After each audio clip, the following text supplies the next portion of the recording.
let you go. There's no way. I'm already still burning. So hold to me close. Now, baby, I do what I'm told. Still learning to take my chances, to take my time, to keep on dancing, to walk that line. Yeah, you got me shifting the paradigm. No longer wishing. You're my lucky strike. Love the way you ride. Look into my eyes, say you're ready to go. $1 million life, yeah. We could roll the dice. Act like you're surprised, but you already know. Oh yeah, got lucky overnight. Jackpot when I got the invite. Let me wrap my arms around you, cause I can't go home without you. And my heart just vibe with you, babe. Wanna go sky high with you, babe. Gotta bring you close to tell you that you're my lucky strike. And I got to tell you, if you didn't know, then I got to tell you that you're my lucky strike. And I got to tell you, if you didn't know, then I got to tell you that you're my lucky strike. Cooler than cold, I'm all in. So load up the dice, so heavy. The way that you roll, I'm falling. So I never fall. I'm ready to take my chances, to take my time, to keep on dancing, to walk that line. Yeah, you got me shifting the paradigm. No longer wishing. You're my lucky strike. Love the way you ride. Look into my eyes, say you're ready to go. $1 million life, yeah. We could roll the dice. Yeah. Act like you surprised, but you already know. You're my lucky strike. And I got to tell you, if you didn't know, then I got to tell you that you're my lucky strike. And I got to tell you, if you didn't know, then I got to tell you that you're my lucky strike. I can't let you go. There's no way. I'm already still burning. So hold to me close. Now, baby, I do what I'm told. Still.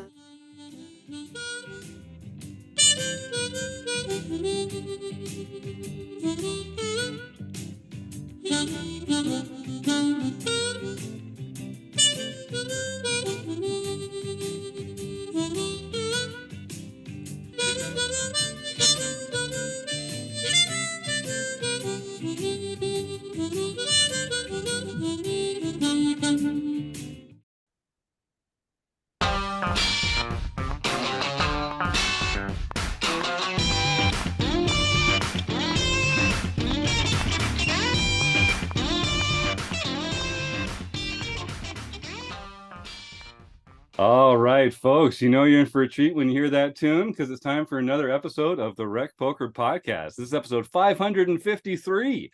This is the chats edition. We also have a forums edition every week where we just talk strategy. I'm your host, Jim Reed, Bluffsterini in the home game and at RecPoker Jim on Twitter. And I have the best freaking job in the world talking poker with my friends here on the podcast every Monday night at 7:30 Eastern, live on YouTube. You can join us for free and win a prize just for showing up.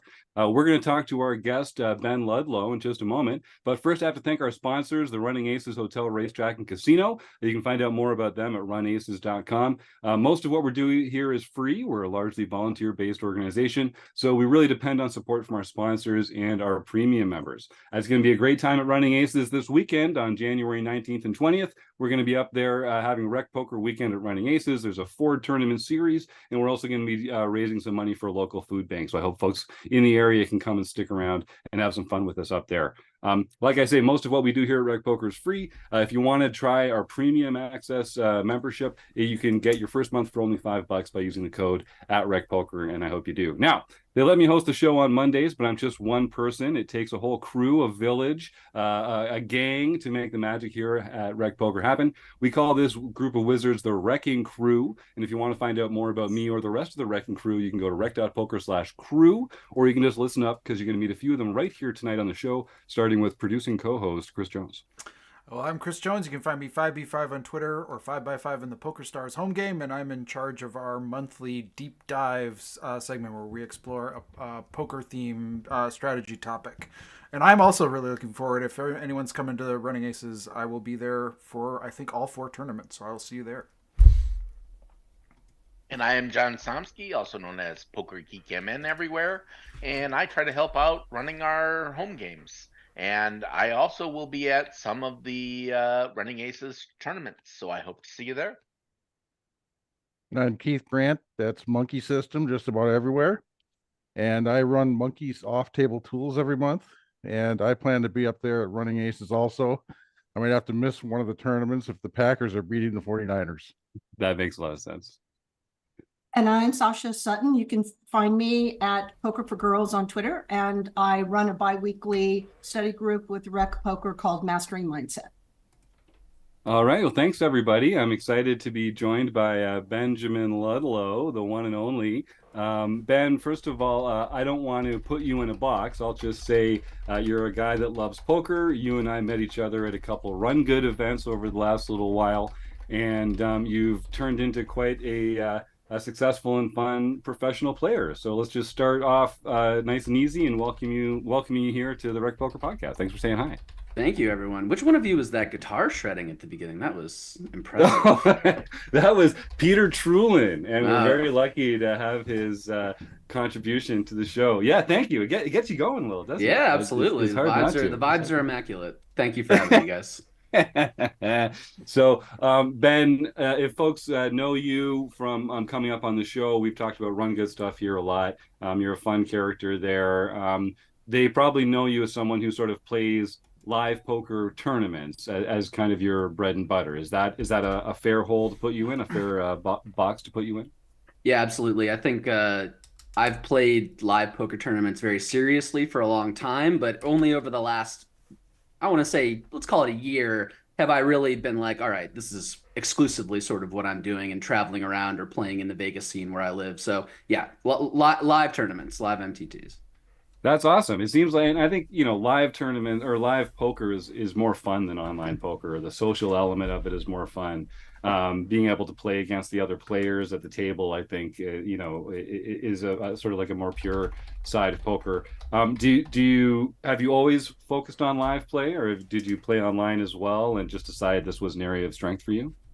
It's funny, I think back to being a junior in college, January, February, March of 2011, I was in college and playing a lot of sit and goes on PokerStars. And I thought, I'm going to try and go for this Supernova Elite thing, play all this volume online. It's going to be great. And I had 3 great months and I was like, I don't need to get a job. This is awesome. And then, as we all know, April 2011 was Black Friday. So that sort of ended my serious pursuit of online poker. I've always played a little bit, during the circuit series or during the summer for some bracelet events on WSOP.com. But yeah, I would say, 90+% of my volume over the last 10 years has been live. I worked for a long time. So, when you're taking your vacation to play poker, you don't want to play online. That's boring. So yeah. I love it. Well, if you're watching live in the YouTube chat, I'd encourage you to type any questions you have for Ben in the YouTube chat there. And we're also going to be playing Stake Study Stack with Ben later. So throw some names of famous poker players into the YouTube chat as well. We're also going to be doing our raffle at the end of the show to support a local food bank. So prepare to type the word food bank into the chat at one point later in the show as well. Basically, if you're here in the YouTube chat, stick around. You're going to find some fun ways to win a prize and engage just for showing up. So Ben, that's a sort of a journey that you've been on within the poker world. Sort of sometimes by choice and sometimes by necessity. What was there a moment, like you say, about a year ago or so, that made you decide, no, I'm just pursuing this. I'm traveling around North America, playing live tournaments. And what sort of made you decide that was the right step for you next? Yeah, I won't go too deep into my journey here because there's long stories of how we got to here. But I've lived in Vegas. I worked in New York in finance for 5 years, and then moved out to Los Angeles for a startup in 2017. And I kind of knew going into that startup that it was kind of a high variance decision. You know, it was one of these things where it was either going to work out or it wasn't going to pretty quickly. So I knew that I wanted to get to the West Coast where there was more poker and pursue some creative things as well. I did stand-up comedy for several years, and part of moving out to the West Coast was starting to take poker more seriously. But even since I've lived in Vegas for the last 5 years, I've always been kind of doing four things at once. I continued to consult and work in the finance world and the venture capital world, working with startups and entrepreneurs. Was seriously writing screenplays for a while and trying to get movies made, doing stand-up comedy and traveling around trying to do that. So poker has always been a part of that, but it wasn't like the thing, the one thing until recently. And it was just sort of a moment of, I think I've always been part of the community. I mean, living in Vegas, we have our world of poker players here, and all my friends for a long time have been in the industry. Actually, that summer that Black Friday happened in 2011, I actually worked for Poker News, and so that a lot of my oldest friends in poker are industry guys, and all of whom, or women who are still kind of in the industry. So a lot of the people that I go way back with have been in poker. So I felt like I've been part of the poker community for a very long time, despite not ever considering myself a professional or kind of taking it seriously to the point of being a professional. So I fell in love with the community and kind of, a lot of things around it before I really fell in love with the game. And I think the last 2-3 years, really starting to try and take it more seriously, getting more into the studying tools and kind of what we have available to us to get better at the game. It just kind of came to a moment where I was like, well, there's nothing else I'm really want to do right now, so I might as well just do this. And I think as soon as I made that decision, success started to come. I think, like with anything, you start to take it more seriously, and the effort that you put into something, shows up. So yeah, it was at a moment then that I started to really put in volume beyond just playing, 6 or 7 or 10 events at the World Series. It was, all right, what's going on before, what's going on after, what's the next stop? Let's make sure I'm at the win every day when I'm home, playing tournaments, etc. So yeah, it was just a moment of finally, this was the only thing on my plate and the only thing I really wanted to do. So why force it, or why question it? Yeah, why fight it? I love that. Exactly. Yeah. One segue I want to take here. We got Brian Winter, the Golden Blazer, in the chat saying LFG bands. You got at least one fan here in the group already so far. That's my main man, Brian. Yeah, I'm sad I'm not going to be in Tulsa with the whole Run Good crew this weekend, but I have to go to a bachelor party in Florida. Really huge bummer. So that's yeah, tough life you got there, bummer, man. yeah. Tough life, man. Yeah. But that was actually going to be one of my questions for you. So I've got a couple lined up here. And again, if you're in the YouTube chat and you have some questions for Ben, type them in. How do you choose? So you're a professional MTT player. So it's a business decision how you invest your buy-ins. How do you choose which tournaments to play in? And how do you choose like when to travel and add that expense to your ticket as opposed to just like kind of playing locally? That is a fantastic question, and I wish I had the right answer or whatever, because I still struggle with that. Literally on my phone, there's a list of every stop for the next 5 months, and I'm a man who changes his mind once a day about his life. So sure. Tomorrow I think I'll probably plan to travel to Vietnam for 3 stops, and go to Florida and every stop in between, and go to 6 Run Good stops. And then the next day I'll be deciding, well, there's no point. I own a house in Las Vegas. Why not just go to the Wynn and Venetian every day? I think the answer for me, luckily, has been mostly, and I think this is also a nice segue into what I love about Run Good is socially a bit for me. I'm a lot of my best friends are the people kind of in that Run Good world or who are other traveling players. So it's the type of thing where if Brian and Rachel are going to be at a stop, that's an easy one for like, oh yeah, well, if it works out for me, I'd love to be there and spend time with them and, be able to kind of be around my friends when I'm not playing. But I think it's for a lot of us guys in Vegas, it is a constant question too, because the tournaments here are good, but also, there's a huge majority of tournament professionals who live here. So you show up to a $600 buy-in at the Venetian, and you might play against someone who just came from the Poker Go studio because that's all that's going on today. So I think it's a little bit of it's tough to answer. What at what point does the expense of traveling kind of outweigh the difficulty of tournaments where you are here in Vegas versus, if I'm going to Thunder Valley or if I'm going to Council Bluffs where we just were, kind of the relative difficulty of the tournaments. But for me, luckily, Run Good has sort of allowed me to make that decision based on, social or when I'm an ambassador for a certain stop. But yeah, I'm still trying to figure that out, man. That's a good question, because right now I'm sort of in trying to improve mode and study mode too. So I think for the next 3 or 4 months, I'm going to be very Vegas centric because I'm trying to keep expenses low and save up for the World Series and then, the rest of the year. But something for me too, I think something like I'll try and always go to a Thunder Valley stop, or I'll try and always go to, a Grayton stop, places where they take really good care of us. I'm friends with the people who run the room, or I know I'm going to have friends at the stop. So, yeah. Nice. Yeah, Run Good, they have such a good time. They do such a great job with their series. Tana and Haley really know what they're doing, and they have great staff, and they have a great group of regulars that come along. We definitely encourage folks. I wish they'd do more stuff up in the Northeast. They got to come up where near where I am so I can drive Yeah, down. well, I think the first time we met was at that Baltimore stop, and that was the first real kind of East Coast. I mean, besides they've been down to Jacksonville in Florida a few times. That was the first real like East Coast stop. And I think luckily, you see how well the Borgata series is doing. I think we'll have more opportunities to, East Coast poker is coming back. It just took a long time after COVID for tournaments in the East Coast to really return. So I think it's definitely on their radar, and they know it's an interesting a place they want to be. So I would imagine that, I don't know if we'll get as far north as you, but yeah, that's right. Like, a guy can dream, but a guy can dream. Yeah, Run Good turning stone, maybe. Who knows? Why not? Why south not? of the Yeah. border, still, so as we like to think of it. Although I will say the playground is a great place to come play poker. I think that would be a great stop for a Run Good. I went to college in New Hampshire, and one of my poker news buddies lives in Montreal, so I've gotten to go up to. I used to drive up there and play every now and then. Yeah, it's a great place. Yeah, Montreal's a fun city too. So Ben, that was another question I wanted to ask you actually about. You said taking some time studying, spending some time in the lab. You've progressed a lot as a player over the last 10 years, obviously. What's changed about how you study now versus how you used to study when you were first coming up in the ranks as a player? What's changed is that now I do study. Yeah.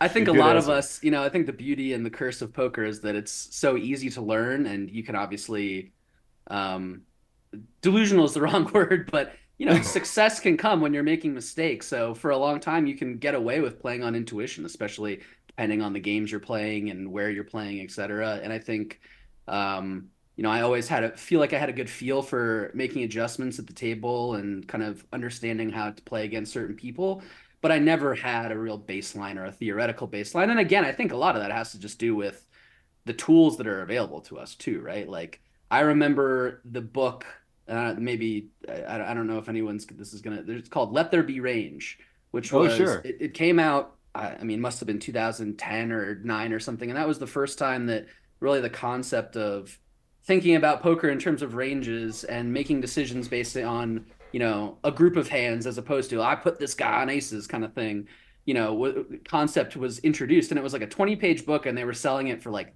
$3,000. So you think about that 12 years ago versus now, where you have every single flop solved that you could get for, $80 to $100 a month from multiple sources. I mean, it's just, it's a matter of convenience and sort of what's available to us. So I think the major difference is now it's so much easier to study. And I think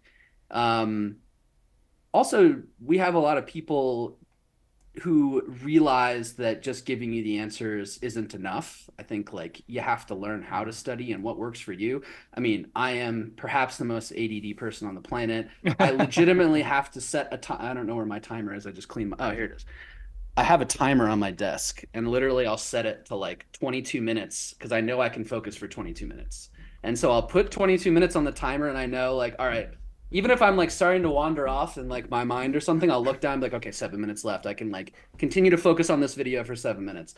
So I think you just have to figure out what works for you, and really take a step back and think about how you need to study, how it's going to work for you. I mean, Jeff Platt's my best friend in poker, and he studies several hours a day, but he just will sit there and watch a training video and remember everything that's in the video. And for me, it needs to be a bit more involved, something that's gamified, something that's, I can go back and look at my notes. I might need to watch the video a few times. So I think it's going to take me a lot more effort than it will for certain people. I don't have the mental talent that some people do to kind of retain information quickly, but yeah. That's I like having the timer out there. Like that's when I was quitting smoking. Yeah. I remember that was a good technique for me. It's just like, well, just 5 minutes. You can go 5 minutes without having a cigarette.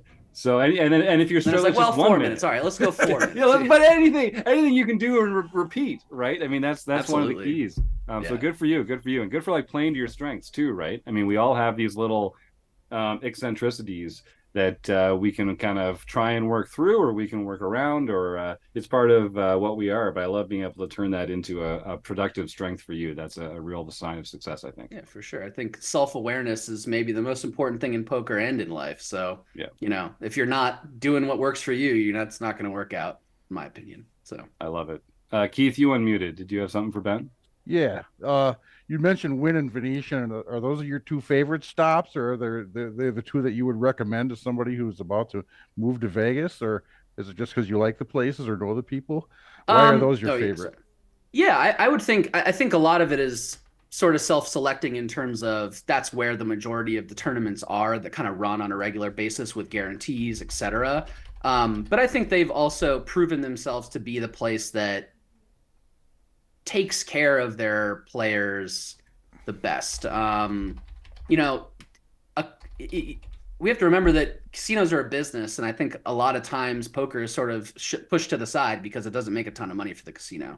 And so for a place like Wynn and Venetian that are really, really nice places, really nice properties in Vegas, to take poker and specifically poker tournaments seriously is a privilege for us. So anything we can do to support that and kind of having regular stops like that is kind of what I would like to do. But yeah, I mean, the Wynn number one for sure for me. Ray Pulford, who is the tournament director there, is a really good friend of mine, and he loves playing poker. He loves the game, and he takes such incredibly good care of the players and constantly looks for feedback. So I think also just for me, any operator that cares what the players think and want to make improvements is something that I want to support as well, for sure. But yeah, those two by far number 1 and 2 in town. Do you get parking at those places, or good question? That's a valid question these days for a tournament player down on the Strip. So when I moved to Vegas in 2018, I think Caesars Properties parking was free. MGM wasn't. The Wynn and Venetian were, and then it's kind of gone back and forth with COVID and not. But the Wynn and Venetian, literally it's funny that you asked this question because it's literally been in the last less than 6 months, they've changed it to that you have to pay for parking at both those places now. But if the first 3 hours, the Wynn are free, and you get validated if you're playing something there. So yes, if you're a player, it's free. But if you forget, I paid for parking a few times at the Wynn during the last December series because I forgot to get validated. And then at Venetian, they'll upgrade you to the status you need to be if you've proven to have played like 10 tournaments in the last year or something. So that's another thing where like they're trying their best to, cater to us locals. Yeah. Sasha, did you have something? Yeah. Hi, Ben. It's so great to meet you and learn about your life. We have a lot in common. We both came here from New York. We both worked in finance. All right. Yeah. And we both love stand-up. So I'd love to chat with you sometime about stand-up in Vegas. Absolutely. Anytime. Yeah. I love, okay, let me start out with this. So I'm just a cash player in Vegas, and I love now being able to really quickly identify the tournament players that sit down on a cash table because there's such defined differences. They're often very sticky on very thin value, which I commend. And they play out of the blinds. Let's see, let me get this math right. 100% more than I do, right? And they defend blinds like like the earth is about to, you know, disintegrate. Yeah. It's sweet. And then the other night, something very weird and wonderful happened. I'm very, you know, friendly, but mum pokerish, and a big hand happened for me. It was very complicated, and the whole table wanted to talk about it. And there's a bunch of tournament players there. There were some tourists there, and we had this huge group chat, which I've never done in a poker game. And it felt so sweet and so. And the tournament gal, she was like, yeah, you're sizing, blah, blah, blah, and this and that. And I'm like, here's range. This, you know, it was just like, you know, 8 people like sharing ideas on this one hand. I just wanted to mention it just because it just was like a home game moment in a serious Vegas room. In terms of when you're talking to folks about skill sets in these two contexts, which are can be very different, or for yourself, if you do ever play cash, or I do play. How do you talk to folks about how they're refining skill sets, moving between tournaments and the cash context? Yeah.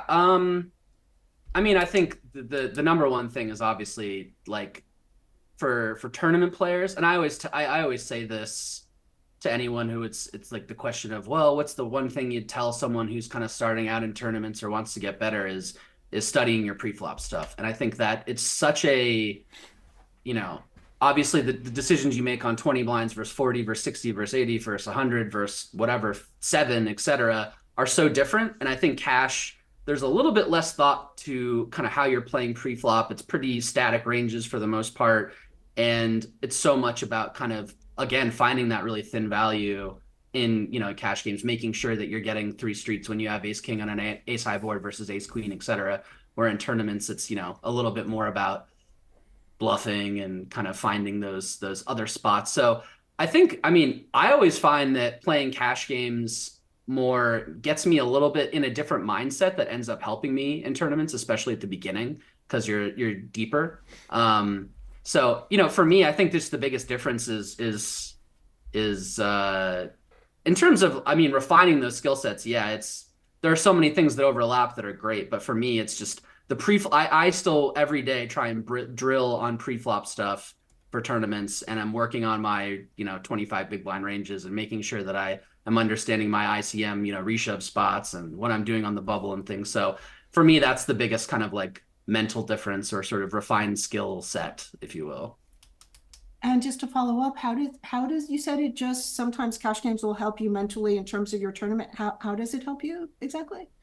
I think for me, it's just you get to play a lot more deep stacked. So it's something where you're playing kind of the same stacks, and it allows you to really just think about how you are extracting value in certain hands versus, well, you know I can put pressure on this stack size, etc. It's like, well, you know, I'm not going to be able to put a ton of pressure on people with 200 blinds deep. So it's very much about just, you know, if in my mind it's sort of like playing PLO, it's like, how is my value up against his value or her value, et cetera, and really thinking about kind of, you know, those minuscule differences in value ranges as opposed to, well, is it value or is it a bluff here, which is a lot more about tournaments, is just trying to define, is it this or is it that, versus what are kind of like the minuscule differences here in this cash pot. So I just find that I think it's all good skills to have, because in tournaments you can just kind of forget those things that are important sometimes, and I think one helps the other for sure. I would just say that this notion of there's less bluffing, or it's more you're rarely doing a value versus bluff decision in cash. I would not agree with that statement at all. Okay, fair enough. Especially for the very, very good 2-5 and 5-10 players. It's for sure. I think I just say that as more of like a general concept. 100%. I think like, you know, playing 2-5, 5-10, etc. There's tons of bluffing for sure. I just think it's more of, again, you know, when you're bluffing in a tournament, you use the ability you're able to put on someone's, the pressure you can put on someone's stack to your, you know, as sort of how you think about constructing a bluff or what you're able to do in a hand. Whereas, you know, in a cash game, we're all 200 big blinds deep, so a bluff has to be a lot more convincing, if you will, and you can't just say, well, I know I can fold him out here because he's short and he's, you know, doesn't want to, he doesn't want to go to a turn because he knows he's going to have to call a big bet on the turn if I do something here, et cetera, right? So you're getting to the river a lot more often in cash games, and that just makes your bluff, you're going to have to go 3 streets. You're going to have to, you can't give up as easily. You can't get away. Yeah. So that's more what I say. Oh yeah, but I've gotten my ass bluffed off plenty of times in cash. Don't. Chris Jones, you got something? Yeah, Ben, I mean, you had congratulations, first of all. You had a really tremendous score at the WPT. Do they just call it the December? I forget what it's actually called, the championship series? The World Championship. World Championship or whatever. But it was in a mix of PLO and Hold'em, and I was just kind of curious about, do you play a lot of other mixed games, or was that sort of like, I'll just try this out and I had a great run, or is that something you're consistently playing a lot of? I used to play like almost exclusively mixed games when I was playing. Well, I don't want to say exclusively because all the tournaments are still mostly no limit hold'em, but I used to play a lot of mixed games and really love it, and that was the thing that I wanted. There was a while where I thought my goal is to really get into battling in the 10K mixed events at the World Series. Like, that's my dream. I want to play the 50K someday. And I think a lot of the industry folks who work in poker love playing mixed games too. So a lot of my friends played mixed games, playing some of the kind of 4-8, 8-16 sort of smaller stakes meetup type mixed games in Vegas really kind of got me into it. And I used to go down to Atlantic City and play some bigger mixed games at Borgata, or go up to Foxwoods every now and then and play some stud games or, mixed games. And so I really do love the limit games and sort of all that. But PLO, I got into sort of randomly as well. It's sort of like, well, I kind of know the rules and played a few tournaments and sort of got the hang of it a bit and started to study more. I don't love playing PLO cash because I just don't have the gamble in me. I don't have what it takes to be, just firing away. But I think PLO tournaments to me are one of my favorite formats of poker for sure. So no, that was not definitely a random decision. I always try and play sort of the mid stakes PLO stuff when I can and when it makes sense. And then just a quick follow-up to that. I mean, I think one of the things that we've been trying to do at RecPoker is try to introduce people to, maybe if they've never played those games, like we have a monthly mixed game that we try to play and people can sort of experiment with. First of all, do you think that those games will grow over time? I think they may. I think they have like a strong potential. And then secondly, maybe more importantly, or more bigger question is, if you were talking to an inexperienced recreational player who maybe has some hold'em experience, but maybe is kind of like mixed game curious, and what kind of advice would you give to them if they wanted to sort of like dip their toe in the mixed game waters?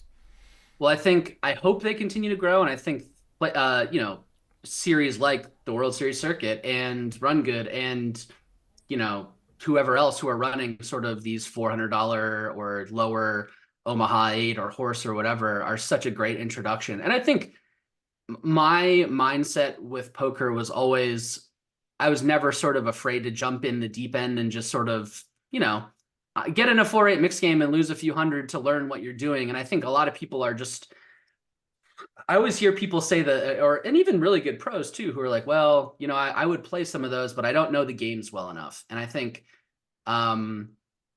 I do appreciate that concept that they want to be really good. They don't want to go into something where they feel like they're uncomfortable in any spot. But I think part of how you learn is you get uncomfortable in those spots and rip the Band-Aid off and figure it out and sort of play through it. So, my advice would be study the rules of stud and go play a low stakes horse tournament. Or, honestly, in Vegas now, there's a pretty good, I think the kind of 20-40 to 40-80 mixed community is really active now, which is great. But there's still always a really good sort of 4-8, 8-16 kind of community of people who, it's not going every day here, but often enough that I think people should just get into it. And I think the other thing about mixed players is they all want more people to play mixed. So you play a mixed game. There's always going to be some curmudgeons in mixed games as well. But I think for the most part, everyone wants people to enjoy it and for those games to grow. So they are going to be, patient, more welcoming, trying to help you kind of get up to speed. So I would say my advice would be, don't be afraid. Don't be afraid to make mistakes. I mean, I make mistakes every day playing poker, and just rip the Band-Aid off, go play a horse tournament. I love it. And, finding a nice, cheap game to make some inexpensive mistakes is a great way to learn, right? I mean, it's one thing to watch the videos and to read the rules, but you really have to put yourself in that spot. So I encourage our listeners to join our free home game club here. If you go to rec.poker/home games, we play dozens of tournaments, different styles, different mixed game every month. And if you're in Las Vegas, head over to Joseph Will's place, the Poker Oasis that he runs with his wife, Tony. When I was down there in December, I had a great time. We played 25 cent, 50 cent, played a bunch of different games. I played some for the first time. It was a really friendly crowd. It's all about just having like a friendly crowd and low stakes and dipping your toe. Let's find some new games, find some new ways to enjoy poker. I couldn't. Yeah, let me revise my answer. Go to recpoker.com and get involved with them. That's how you learn mixed games.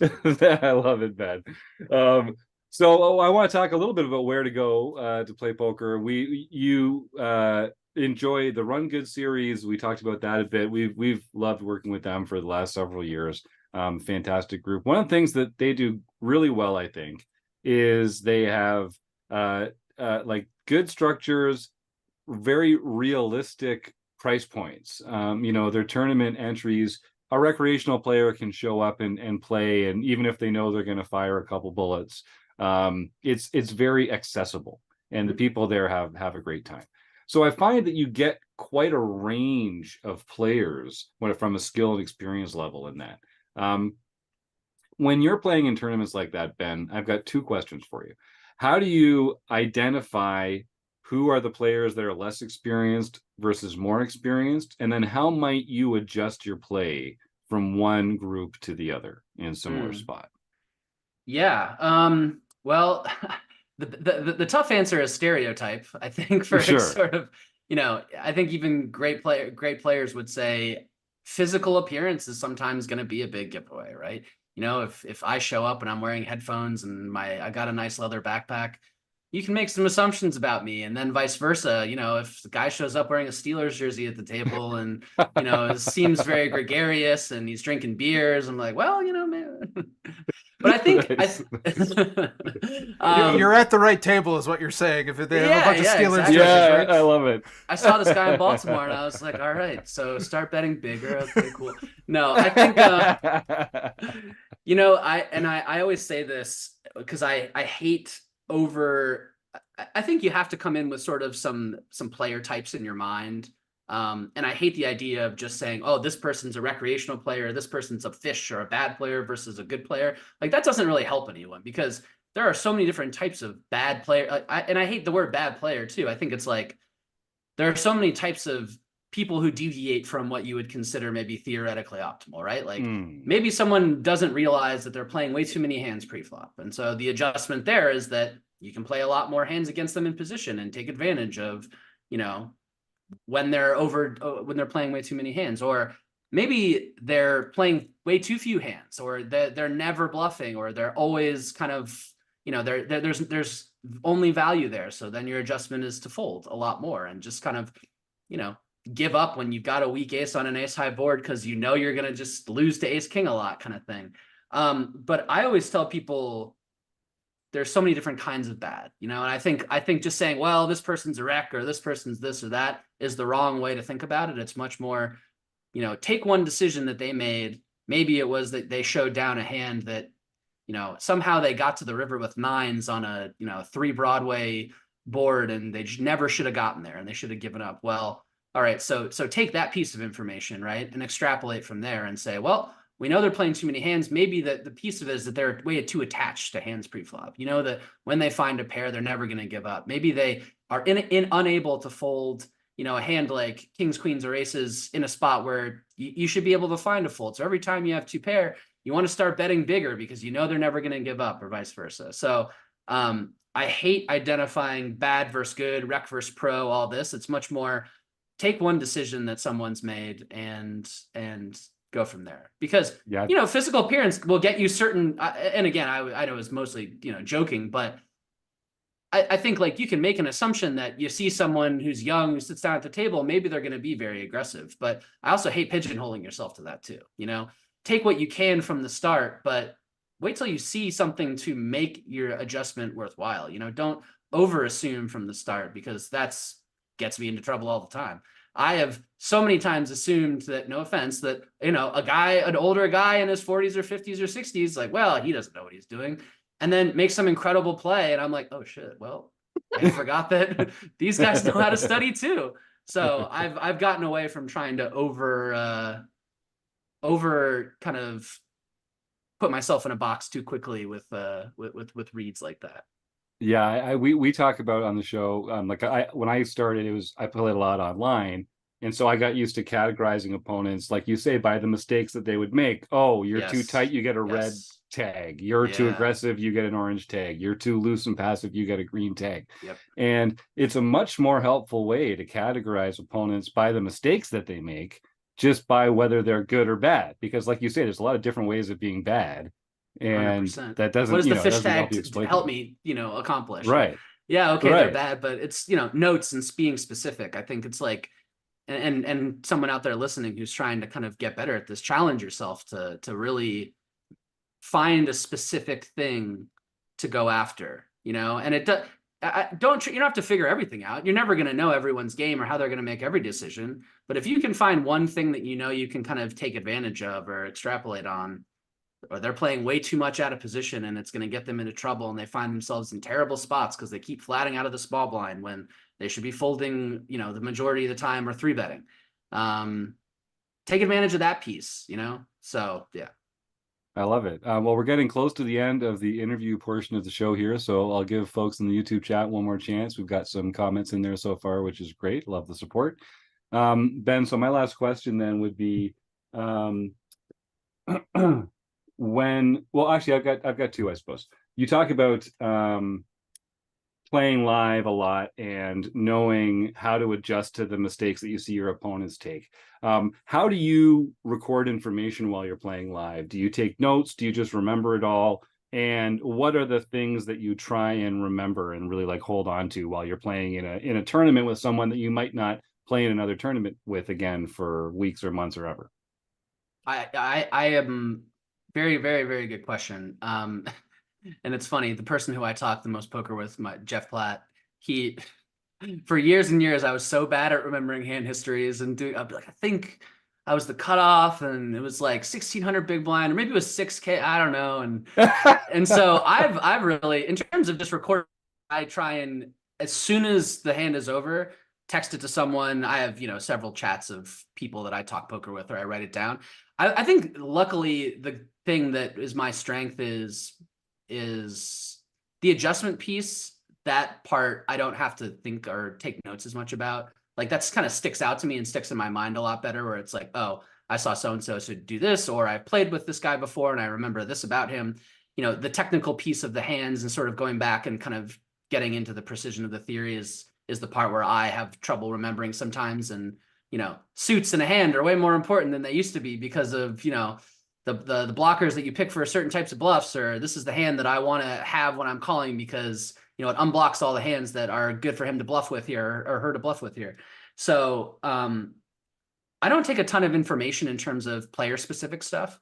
And it's much more the hand history itself that I'm, you know, but I will put in sometimes in a hand history, you know, old crazy guy with a Steelers hat on did X, you know, so just for some context, so it's not completely in a vacuum.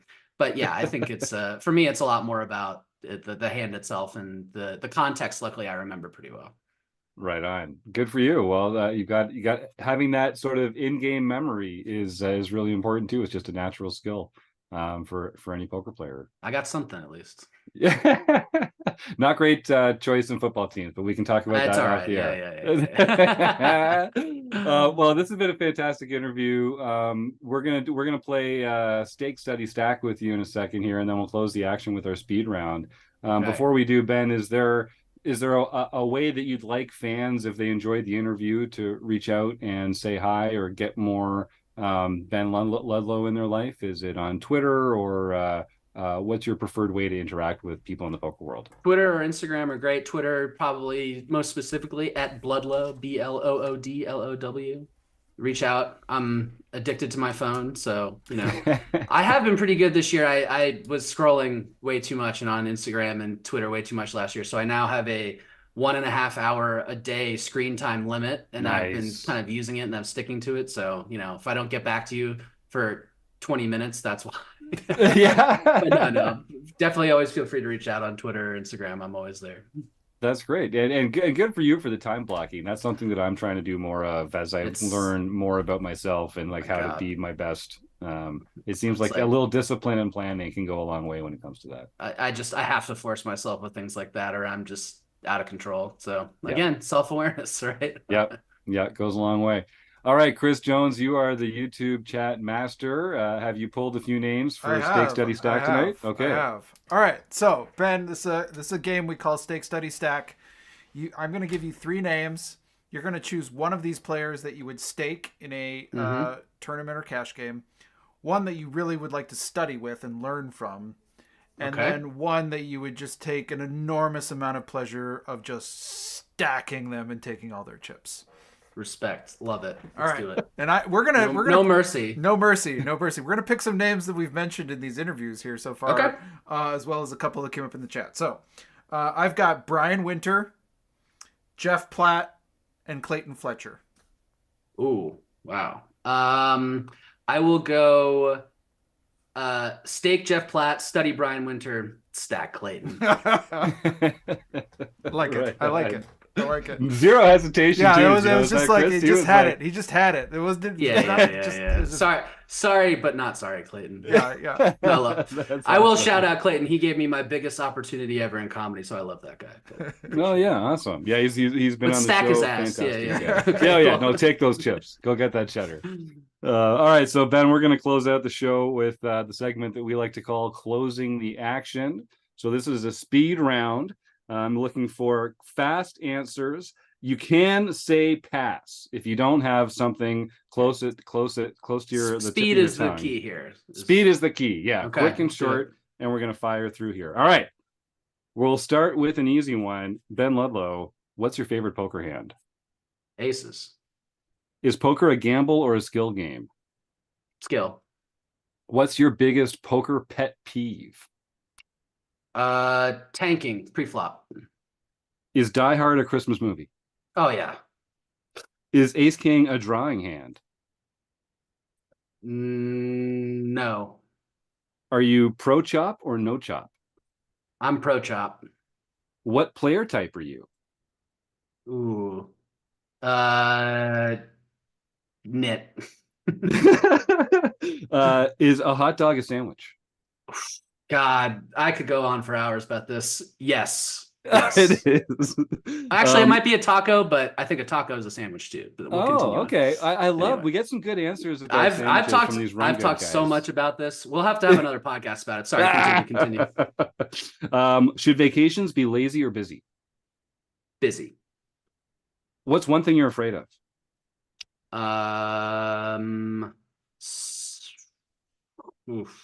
Snakes.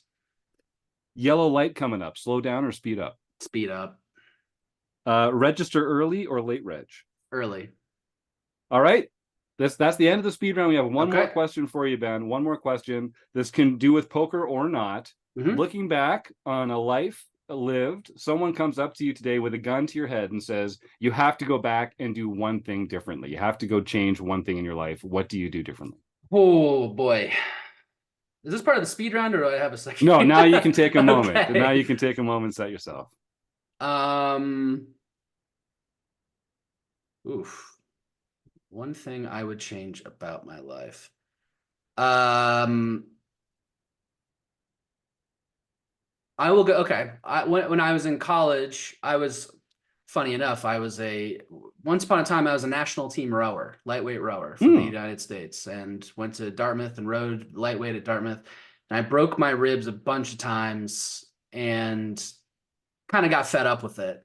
And I left my sophomore season and was just sort of over it and didn't make very good efforts to come back and try and row again. And I would have loved to try and road with all my friends junior and senior year and, win some stuff. So Great answer. I appreciate that. And no, we do the speed round just to loosen you up and clear your mind, and then we come in with the hook. It's hard to pick one because I changed about 100 things, but that's the first one that popped into my mind. That's a good one. That's what we're going for. And you got tallying it up here, 784 points, which is a really excellent score. Excellent. For the speed round. What's the high score? I think it was like 2,400 or something. Someone, wow. So no, they really just flew through. There were just a couple pregnant pauses here that cost you, I think, Ben. Yeah, but otherwise, it was the fear one because I didn't want to say dying alone, but that was. Well, this has been a treat. I knew this was going to be a fun time, Ben. You're a real pleasure to play with at the tables, and I can tell you're just one of these good guys that's enjoying his life in poker. So thanks for saying yes to come on the show and being so accommodating and being a great guest. We appreciate your time here. Thank you all. Really appreciate it. And anytime you want to have me back, I'll be back. So thanks again. All right. Well, looking for, hey, you know what? We're going to take you up on that one of these days. We'll have you come back on the forums edition and we'll talk some strategy questions. Yeah, I'd love to talk some strategy anytime. Yeah. Perfect. Okay. All right. Look for me, buddy. Thanks again. Great chatting with you guys. Be good. All right. Well, if you want to find out more about Ben, we'll make sure that Twitter handle is in the show notes. Bloodlow, BLOODLUW. And we're going to start giving away some prizes here on the show. If folks want to start typing the words food bank in. One quick announcement. I want to say happy birthday to Martha Reed. It's her birthday tonight, my sainted mother. Hope she's enjoying herself, and happy birthday to her. John Somsky, why don't you take us through some home game results, and then we will see who's going to win our food bank raffle prize tonight. Well, actually, I need to interrupt myself before we start on these home game results. At the end of every year, I come up with a post that is our home games by the numbers. So now that 2023 is over, here's the information for those games in 2023. So for the most wins, David Westerveld and Ron Payton both earned 19 wins in 2023, with Stuart Carriage pulling up in third place with 14 wins. Wow. And just to interrupt you for a moment here, both K-Poker Wannabe and Evil Roy Slade are in the YouTube chat right now. Congratulations to both of them. 19 wins is a lot. That's more than 1.5 a month. Congratulations, guys. That's a really, really impressive. Way to go. And your question may be, how did they get so many wins? And it's partially due to this next category, which is the most number of tournaments played. Now, nobody played all 479 home games that we offered in 2023. But Evil Roy CA, David Westerveld, any guesses on how many he played? I mean, 479. Out of 479, I'm guessing the answer starts with a 4. That would be my guess. 465. Wow, Dave Westerveld, what a freaking trooper. Man. That means he only missed 14 tournaments the entire year. Oh, that is so impressive. That is fantastic. And that's our lifetime achievement winner, Dave Westerveld. Yep. We also have Isanma, who actually won this category last year, played 435 tournaments. Oh, and then amazing. In third place was K-Poker Wannabe, Ron Payton, who got 384 there you go. Events played. Super impressive. I mean, that's amazing. Hundreds and hundreds of these. It's more than one a day. Play money poker tournaments. Yeah. Yes. He's in there on Saturdays. All some three of those them Wednesdays. More than one a day. Yeah. Yep. That's a great point. I can't get over that. So that's Dave Westerveld, Ron Payton, and Spike Isanma. That is technically more than that information is private right now. I always have a soft spot in my heart for Isanma because they're the person that John Somsky first started tripping over their username back in the day. That's the best name that we've ever had because it took him so long to get it right. I'm so glad that Spike is still playing to his continued level of excellence Yeah. here in the free play money home games. At Well, RecPoker. and now I can just say Isma like that. Isma. It's like nothing. Isma. It's like rolls Yeah, right exactly. off the tongue. Well, congratulations, Then- everybody. Super impressive. Next, we have the most pins. Now, theoretically, there were Oh. 9 pins that were possible to win in 2023. But for several of those, only one of them was given away. So nobody won 9 pins. However, Fergie56, Kim Kilroy, did win 4 pins. Wow. She won a mixed bronze, a daily bronze, a mixed TOC silver, and the Silver Lifetime Achievement Award. Fantastic. Yeah. Then we have and we had 7 people won 3 pins, 21 people won 2, and then 90 people won a single pin. Those were all of the pins won last year. And those some, are some people won 0. Oh yes, everyone else won 0.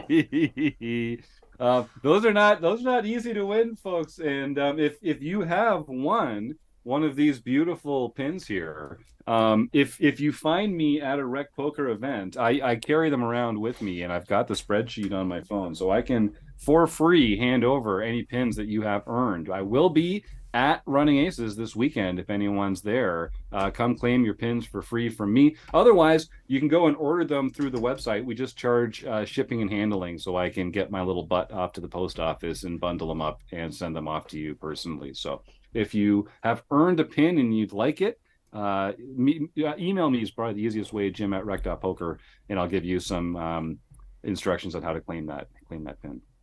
So next we have the I'm bringing for this one, I'm bringing the pins, and we'll have some patches there, and there might be a couple shirts, compliments of Jack and Jill, who created some RecPoker branded merchandise for us to share with some members. So cool. Hopefully, fingers crossed, if you get me early, you might catch some of those some of the new garments from Jack and Jill. Burke, way to go, team.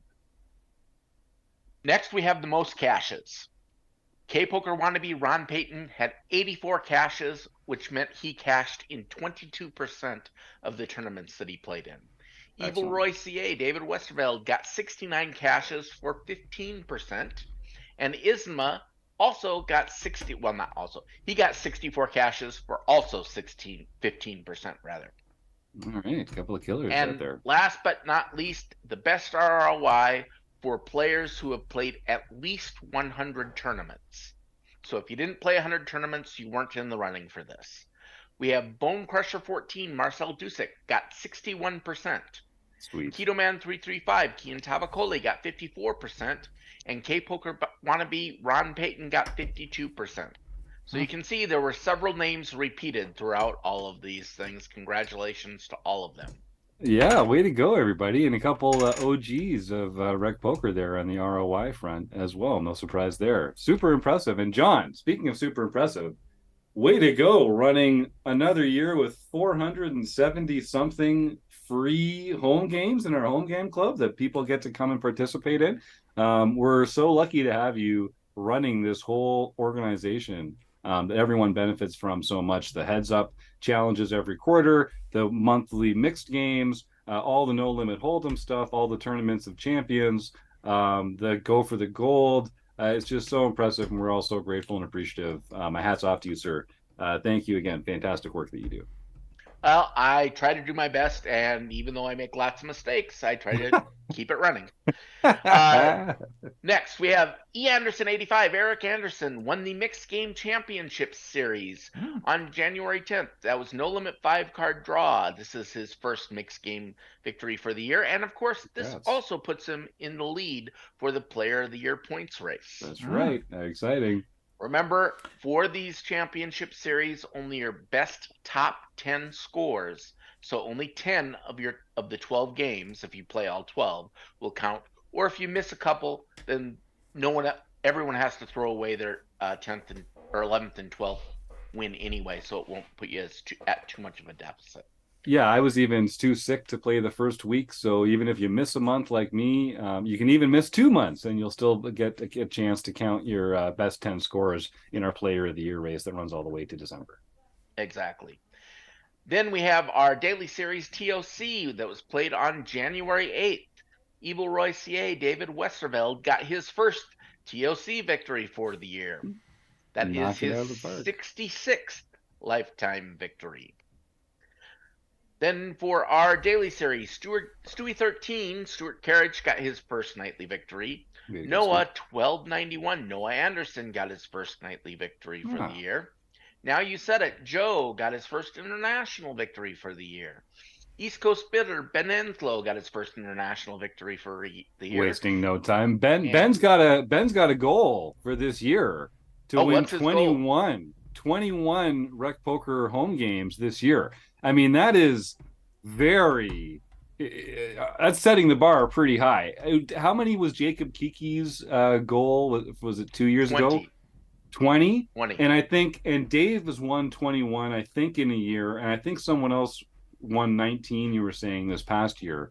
So 21, I mean, that's, I'm worried Ben's going to be feeling a little stressed out in December. So Ben, I would say get those 21 victories out of the way early, because you're going to be in the blender come the end of the year. But man, I am rooting for you. That would be fantastic if you can pull that off. 21 is rarefied air, so that's going to be tough to do. I remember after Jacob made his victory for 20, the next year I said I was at least half as good, so I was going to win 10, and I did manage to scrape by winning those 10. But man, 21, well, I don't think so.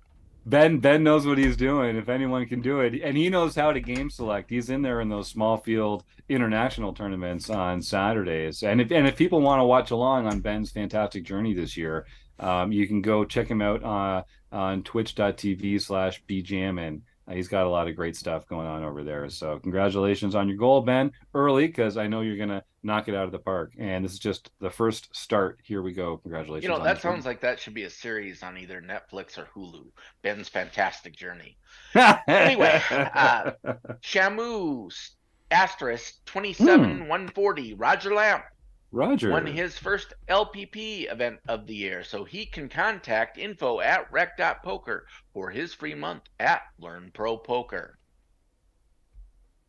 Fantastic. He's going to really enjoy that. I know, like a lot of our other great learning partners, Learn Pro Poker is a fantastic place to go take your game to the next level. And we're happy to give away a free month every Sunday when someone wins our Learn Pro Poker home game club. Again, the games are free to play, but the prizes are real. Is there anything else that we should be queuing up over the next little while? It's almost time for Marek Madness, so that's something to start getting excited about. So far, I only see one person typing the word food bank into the YouTube chat.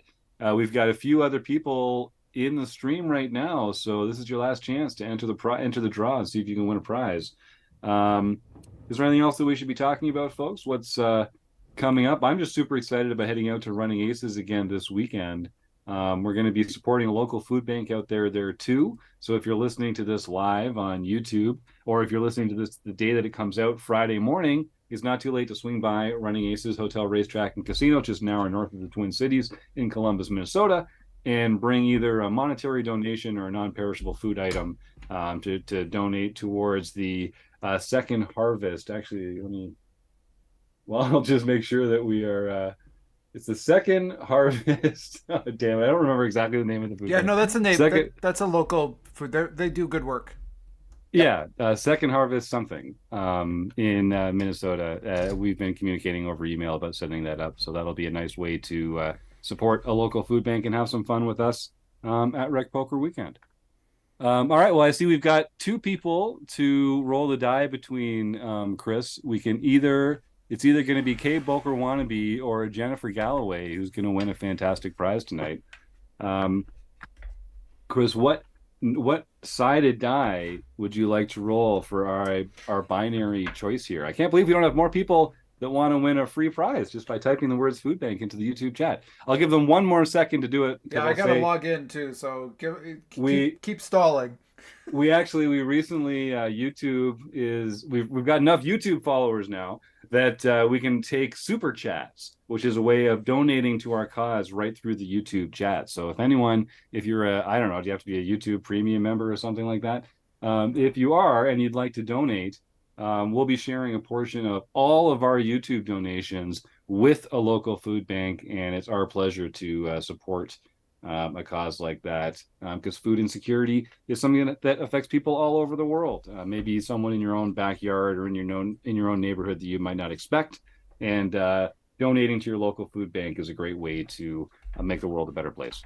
All right, Chris, I think we are all set up here. All right. You're gonna do an 8-sider? I'm doing a 10-sider. A 10-sider. Because I never get to roll the 10-sider.